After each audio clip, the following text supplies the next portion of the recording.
신명기 28장의 축복, 이러한 제목의 말씀 가지고 내려갑니다. 자, 이 신명기 28장은 하나님의 백성들이 출애굽을 해서 하나님 나라, 즉 신정 국가를 세우기 위한 이러한 기점에서 하나님 백성들에게 주시는 말씀으로 이 신명기 28장은 축복도 축복이지만 또 저주가 함께 되어 있어요. 그러니까 축복과 저주가 이 신명기 28장에 그대로 나왔어요. 자, 그러니 우리가 신명기 28장 하나님 나라, 하나님의 백성들이 주시는 축복을 받기 위해서는 어떻게 해야 되는지 본문 말씀을 가지고 은혜를 나누어요. 첫째로요, 하나님이 원하시는 대로 행하십시오. 우리가 신명기 28장의 축복을 받으시려면 하나님이 원하시는 대로 행하셔야 돼요. 하나님의 원하시는 대로 행하게 될 때 신명기 28장의 축복을 받을 수 있기 때문입니다. 자, 오늘 이 첫 번째 본문에 보면 내가 내 하나님 여호와의 말씀을 삼가 듣고 내가 어느 날 내게 명하는 그 모든 명령을 지켜 행하면 내 하나님 여호와께 너를 세계 모든 민족 위에 뛰어나게 하실 것이라. 즉 쉽게 설명드리면 하나님이 원하는 대로 하라는 거예요. 이것이 신명기 28장의 축복의 첫 번째로 주시는 말씀으로 하나님이 원하시는 대로 행하게 되면 우리의 가정의 삶의 생활의 사업의 건강에 신명기 28장의 축복으로 채워주시겠다는 거예요. 믿으시면 합니다. 하나님이 우리에게 원하시는 대로 행하셔야 돼요. 하나님이 내게 원하시는 대로 행하실 때 신명기 28장의 축복으로 채워주시겠다는 것입니다. 자, 내가 내 하나님의 말씀을 삼가 듣고 오늘날 내게 명하는 그 모든 명령을 지켜 행하면, 말씀을 삼가 들으시라는 것은 말씀에 따라서 시키는 대로 하되 오늘날 내게 명하는 금년 새해 오늘 시키는 대로 행하도록 하라는 것입니다. 오늘날이잖아요. 4000년 전 이스라엘 백성들이 출애굽을 해서 모세 인도한 가운데 광야를 지나갈 때 그때가 아니라 오늘날은 지금 현재 우리 교회에서 또 내가 맡은 바 이체에서 말씀을 삼가 듣고 그 모든 명령을 지켜 하면 복을 주시겠다는 거예요. 자, 금년 새해 오늘 지금 시키는 대로 행하도록 하라는 거예요. 금년 새해이고 오늘 지금부터입니다. 신명기 28장의 축복을 여기서부터 시작되는 거예요. 올해야말로 정말로 힘든 시대가 왔는데 이 어둠 속에서 신명기 28장의 축복을 받을 수 있다면 얼마나 좋겠어요. 이러한 힘든 시대가 왔는데 우리가 이러한 시대 가운데 하나님의 백성으로 이 어두운 세상을 받기 위해서는 신명기 28장 이 본문 말씀의 축복을 받아야 되는데 이 축복을 받을 수 있으면 얼마나 좋겠어요. 그러니까 하나님이 원하시는 대로 행해야죠. 올해 3대 목표 중 첫 번째가 일어나라는 건데 하나님의 원하시는 것을 위해 일어나라는 겁니다. 아니, 일어나서 복 받으면 남 좋아요? 내가 좋지. 이것이 첫 번째요. 아니 오늘 신명기 28장에서 하나님은 복을 줄 것을 약조하고 주시는 말씀 아닙니까? 그러니 원하시는 대로 행하셔야죠. 어차피 이래저래 힘들지만 마찬가지인데 어차피 캄캄하고 어둡고 길이 없는데 하나님이 시키시는 대로 한번 해봅시다. 기왕이면 다운치만 하고 아무려면 하나님이 우리를 어렵게 만들어 가겠어요? 그저 시키는 대로 하면 하나님이 역사하겠지요. 우리나라 최초의 선교사가 머슴에게 장작을 갖다가 밖에 나가면서 오늘은 여기다 재주세요. 거기다 지금 그 다음날 또 나가면서 하는 얘기가 이쪽에다 재주시오. 그대로 해요. 또 그 다음날 또 나가면서 또 일이 정이라고. 아니 그 정도 되면 사람이 열받지 않겠어요? 근데 문제는 뭐예요? 여기 있던 걸 여기다 옮기고 여기 있던 거 다시 여기다 갖다 왔다 여기 있는 거 다시 여기다 갖다 오면 이게 문제가 아니에요. 시키는 대로 하고 있다는 거예요. 이 선교사가 이 일을 시킬 때는요. 이 모습이 정말로 하나님이 필요한 사람이 되겠는가를 보기 위해서 시켜본 거예요. 시켜본 거예요. 근데 시키는 대로 잘하거든요. 그래서 평양신학교에 집어넣어서 공부를 시키고 남녀고 기억자를 본 사람을 평양신학교에 공부를 시키고 신학을 맞춰서 우리나라 기독교가 이만큼 성장되는데 밑거름이 됩니다. 이분이 바로 길선주 목사예요. 예수천당 불신죠. 보세요. 시키는 대로 하니까 결국 뛰어나게 되잖아요. 지금까지도 길선주 목사라면 우리나라에 그대로 살아계시잖아요. 자, 우리 한 사람 한 사람이 이 부분 분명히 해야 돼요.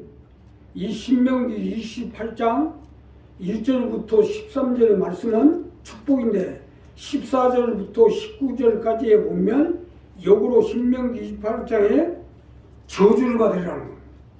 시키는 대로 안 하면 저주가 받겠다는 거예요.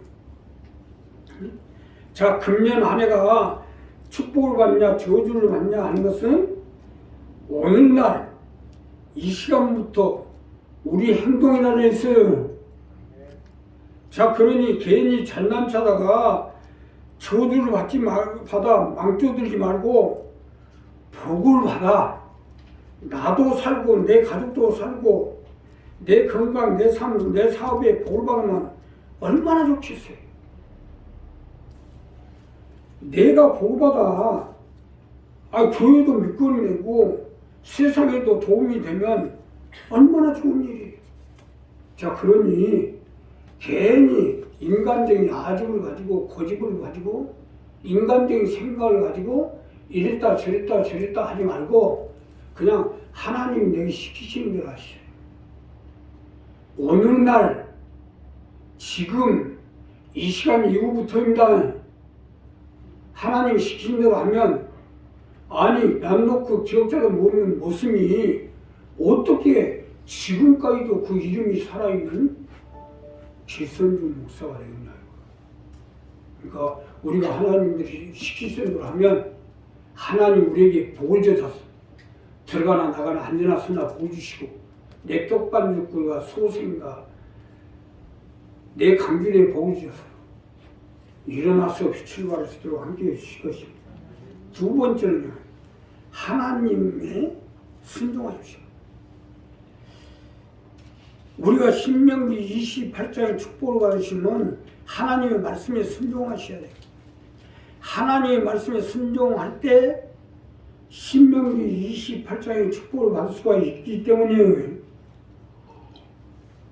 자, 이것이 신명기 28장의 축복에 두 번째로 주시는 말씀으로 하나님의 말씀으로 순종해서 신명기 28장의 축복을 받도록 하라는 것입니다.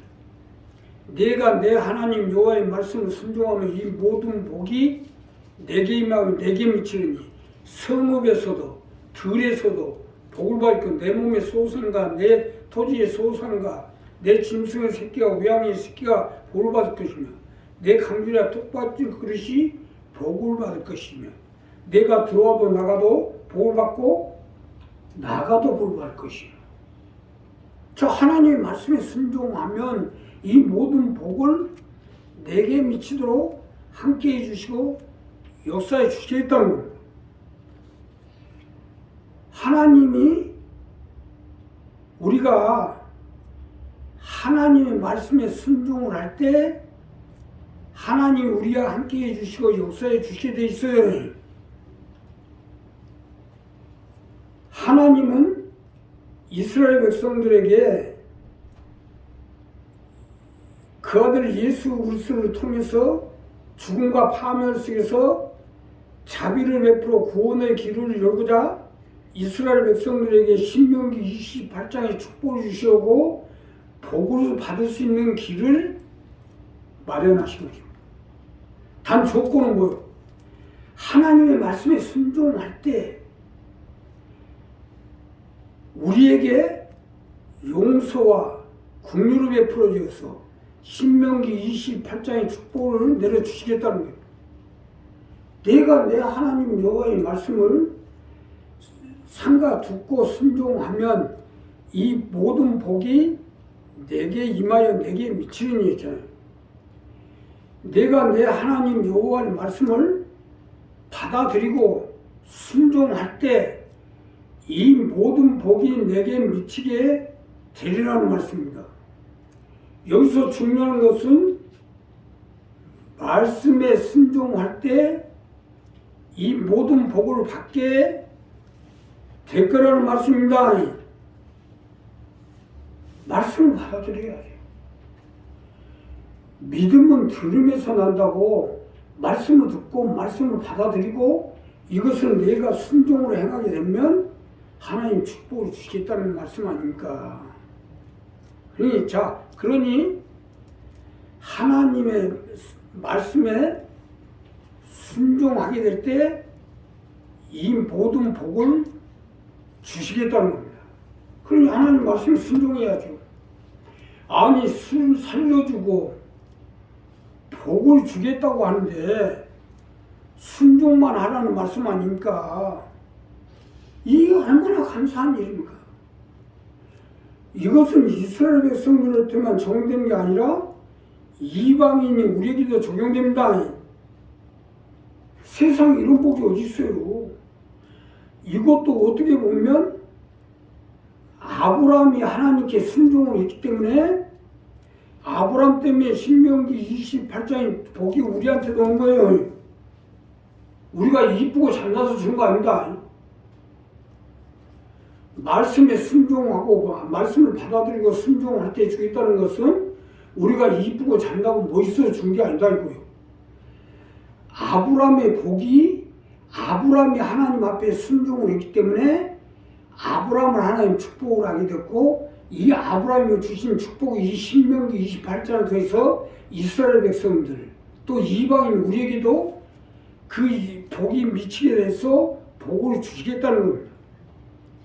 아브라함 보세요. 내 아들 이삭을 모리아 산에 데리고 와서 제물로 내게 바치라고 하잖아요. 말이 그렇지 이게 어디 쉬운 일입니까? 그래도 해야지 어떡하겠어요. 하나님 말씀인데 이삭을 갖다가 묶어가지고 제단을 해갖고 각을 떠갖고 제물로 태워서 하늘에 올리라니 여기 있는 사람들 중에 그렇게 할 수 있는 사람이 한 명이라도 나와봐요. 아들을 갖다가 제물로 바치라고 해지겠어요? 아브라함이 이러한 순종함이 있었기 때문에 아브라함을 축복하고 아브라함 통해서 이스라엘 백성들을 축복을 해서 신명기 28장의 축복을 남기는데 단 조건은 뭐예요? 아들을 모리아 산에 가서 묶어가지고 각을 떠서 제물로 바치라는 게 아니라 말씀을 받아들이고 순종하라는 얘기하니까 이것도 못하면 뭐요? 그래서 이 신명기 28장에 복과 저주가 한 번 있는 거예요. 이것도 못하겠으면 저주를 받는다는 얘기예요. 그러니 해야지 어떡하겠어요? 하나님 말씀인데. 신명기 28장에 복이 거저로 오는 게 아니에요. 신명기 28장의 복도 하나님이 어떻게 말씀하시는지 여기에 순종해야지요. 어떻게 보면 하나님께 복을 받는다는 게 쉬운 일이 아닌 것 같아요. 차라리 세상에서 복 받는 게 더 쉬운 것 같아요. 그러나 여기서 우리가 깊이 생각해야 될 것은 세상에서 복 받으면 세상까지만 복으로 사는 거고 죽고 나면 처절한 고통만 남게 되지 아니요. 어떻게 보면 세상에서 잘 사는 사람들은 잘 산 만큼 더 고통을 당하게 됩니다. 부자와 나사로의 비유로 보면 자색 옷을 입고 호의하시가고 무엇 하나 부족함이 없이 살았지만 결국 죽거나 어떻게 됐어요? 이와 반면에 나사로는 비록 걸시가며 헐벗고 굶주리며 살았지만 낙원에 가서 아브라함의 품에 안겨 기쁨과 평강과 희락 가운데 살게 됐잖아요. 우리도 이와 같이 하나님의 말씀에 순종해서 세상 가운데서 복을 받고 어느 세상 가운데서 복을 받아요. 여기 세상에도 한정하면 안 돼요. 세상이 끝나고 나면 어떡할 거예요? 그러니까 우리가 하나님의 말씀에 순종해서 하늘에 가서도 복을 받고 이 땅에 사는 동안에도 복을 받아야 이게 완전한 복 아니에요? 이 부분을 정리해야죠. 세상에서 좀 잘 된다면요, 나중 세상으로 떠올게, 나중 세상. 차라리 세상에서 자색 옷을 입고 부잣집에서 호의호식하고 사는 것보다는 걸식하고 빌어먹고 문 밖에 앉아서 살더라도 어느 세상에서 잘 살아야 돼요. 그러니 이 아브라함의 축복이 오는 세상, 이 세상 가운데 우리에게 넘쳐나기 위해서는 하나님 말씀을 삼가 듣고 받아들이고 순종하세요. 믿음은 들으면서 난다고 받아들이는 것이 믿음이 나옵니다. 안 받아들이면 아무리 해봐야 그 사람한테 부질없는 얘기예요. 성경 66권 가도 달달달달 이런 거예요. 받아들이질 않는데. 받아들여야 역사가 일어날 거예요. 그러니까 우리 하나님 말씀 받아들이고 순종하십시오. 아무리 제사, 미사에도 말씀이 순종하지 않으면 그건 하나하나, 즉 순종 제사보다 낫다고 했어요. 말씀 받아들이게 될 때 하나님 함께해 주시고 붙들어 주시고 마지막으로 하나님의 그릇이 되십시오. 우리가 하나님의 그릇이 돼야 하나님 붙잡아주게 돼 있어요. 세상 모든 만물이요 하나님을 기점으로 해서 펼쳐져 있어요.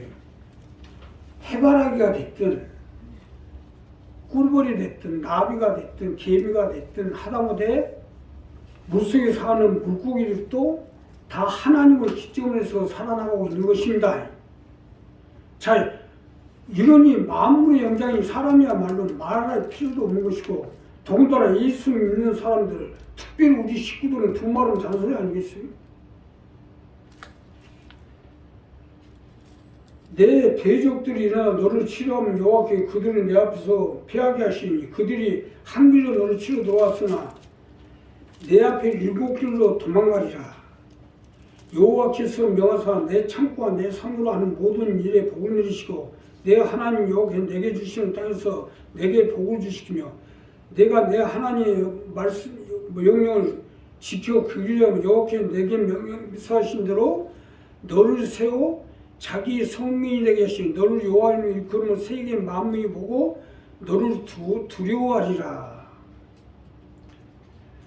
자, 여호와께서 너를 하늘의 아름다운 복을 하여 내 땅에 때를 따라 비를 내리시고 내가 많은 민족에 꾸지 아니할 거 너로 머리가 되고 꼬리가 되지 않게 하기 위해서고 아래에 있지 않게 하리라. 하나님의 그릇이 되면 하나님이 복을 주셔서 꼬리가 되지 않고 머리가 될 수 있도록 역사해 주시고 함께해 주시겠다는, 내 몸의 소생과 육축의 새끼와 토지의 소산, 내 강줄이야 떡방죽 그릇이 보여갖고 들어와도 나가도 볼 것. 이게 다 내가 한 여호와의 그릇이 되면 내 강줄이, 내 소생, 내 의형의 새끼, 내 떡반죽 그릇, 토지의 소상, 이게 다 내 그릇들 아니에요? 내 그릇들이 하나님의 그릇들이 되게 만들으시라고. 아까도 말씀드렸지만 해바라기 어디를 보고 있습니까? 우리 교회 일원이 됐으면 당연히 우리 교회를 바라보고, 또 교회가 무엇을 목적으로 하고 있는가를 바라보고, 또 제 종이 무엇을 하려고 하는 건지 이걸 바라보고, 이걸 기점으로 해서 펼쳐지고, 이걸 기점으로 해서 필요한 그릇들이 돼야죠. 아, 내가 강명순봉께, 또 우리 강명순의 목적을 위해서, 또 우리 교회를 위해서, 또 하나님의 종이 무엇을 하려고 하는지 알고 여기에 밑거름 돼야 되겠다. 여기에 필요한 그릇이 되어지만 하나님 복을 주시겠다는 거 아닙니까? 아니, 하나님이 이렇게 복을 받겠다는 사람들이 하나님의 그릇이 되어야 하는 것은 당연한 일이 아니겠어요? 하나님의 그릇이 되지 못하고 주시옵소서 하는 것은 오만이 반면하는 거나 마찬가지예요. 자, 우리 곡성으로 지금 또 예배 나오셨는데, 아니, 우리 곡성으로 지금 큰아드님과 둘째 아드님과 큰아드님, 둘째 아드님이 우리 교회를 어떻게 알아요? 근데 우리 어르신이 우리 교회를 향하고 있으니까 소생과 떡반죽거리도 보고 줘가지고 건강이 점점 회복이 되고 삶이 회복이 되고 계속 회복이 되고 있어요. 우리가 이와 마찬가지로 하나님 나라 가운데, 우리 교회 가운데, 또 우리 교회 하고자 하는 목적 가운데 그릇이 되어지면 하나님 복을 주시겠다는 거 아닙니까? 이 부분이 정립이 돼야죠. 우리 사업장도 마찬가지고, 자녀들도 마찬가지고, 여기에 목적이 되면요, 하나님의 기이한 축복을 챙깁니다. 기이하다는 건 뭘 기이하다 하냐? 아, 이달에 명절이 됐으니까 이제 구정 명절에 보너스가 나왔다. 이건 기이한 게 아니에요. 내가 생각지도 못하는 축복이 오는 것을 기이하다고 합니다. 치료도 마찬가지요. 느닷없이 아프다고 해서 병원에 갔는데 병이 없어져 버렸어요. 이게 기이한 거예요. 이건 뭐예요? 하나님의 그릇이 되어지면 하나님이 그 그릇에, 우리도 그렇잖아요. 집안에 있어서 우리 집 선반에 가면 그릇들이 많이 있고 접시도 많이 있고 있는데, 그 접시가 접시를 닦아요? 그 접시가 접시를 관리합니까? 주인이 접시를 그릇들을 다 관리하는 거예요. 아니요. 주인이 쓰라니까. 이와 마찬가지로 우리도 하나님의 그릇이 되면 하나님이 쓰라니까 우리를 닦아주고, 우리에게 복을 주시고, 우리에게 축복을 주시고, 우리가 다치지 않도록 잘 보관하시고, 또 어떤 무엇이 그릇에 깨지지 않도록 잘 관리하시고 다 하시고 아닙니까? 이게 진리라는 거예요. 이게 진리예요. 막 돌을 깨고 돌을 깨가지고 목탁 두들고 나무 간세 보살 나무 아미타, 이게 도가 아니에요. 간단한 속에 내가 설거지 하다 보니까 이게 내가 쓰는 그릇이니까, 우리 식구가 쓰는 그릇이니까 내가 잘 갈고 닦고 깨끗이 하는구나. 이와 같이 내가 하나님의 그릇이 되어지면 하나님 나도 깨끗하게 해줘, 건강해 해줘, 또 복을 받고 부족함이 없도록 해주시겠구나. 당연한 일이 아니에요. 덕성어르신 얘기했잖아요. 큰아들과 자녀가 이상하게 기이하게 축복을 받아요. 그건 뭐예요? 하나님이 쓰여진 그릇이 되니까 하나님이 복을 주시는 거예요. 우리 한 사람 한 사람 오늘 이 신명기 28장 이 축복이 우리의 삶의 생활에 넘쳐나기 위해서는 내가 하나님 나라의 그릇이 되고 하나님 이 목적의 그릇이 되고 내 사업장이 내 자녀가 내 하는 모든 것이 하나님 나라 그릇이 되어지면 하나님이 들어가나 나가나 앉아나서나 복을 주시고 소생과 떡반죽거리 복을 주셔서 신명기 28장에 축복을 채워주어서 세상에 멀어지고 등록이 되고 함께 해주실 것이 기도하겠습니다.